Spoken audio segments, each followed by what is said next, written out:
Ministria e Brendshme dhe Partia Demokratike përplasjen në lidhje me rastin e një të miture 5 vjeçare të shoqëruar në komisariat për lidhje të paligjshme të energjisë nga familja e saj. Opozita e denoncoi rastin me anë të drejtuesit të Departamentit për të Drejtat e Njeriut Ervin Saliani, që e cilësoi provë të babëzisë politike dhe policisë së shtetit, duke shkelur të drejtat ndërkombëtare të fëmijëve.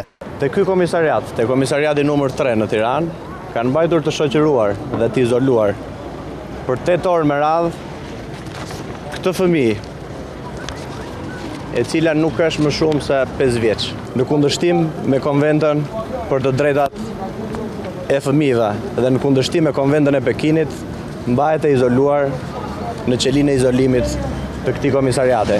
Ka ardhur reagimi i ministrisë ku theksohet se e mitura ishte e shoqëruar nga ëma shtetësia me inicialet NN, e cila akuzohet se ka rilidhur energjinë pas shkëputjes nga grupet e OSHE-s pasi rezulton debitore. Ajo me dëshirën e saj ka kërkuar policisë të marrë me vete fëmijën pasi nuk mund ta linte vetëm në shtëpi. Për këtë arsye në ambientet e komisariatit numër 3 u krijua mundësia për të qëndruar në një ambient të përshtatshëm gjatë kohës së marrjes në pyetje. Pas konsultimit me prokuroren, shtetësia është lënë lirë, ndërsa materialet i kanë kaluar akuzës së kryeqytetit, sqaron Ministria e Brendshme.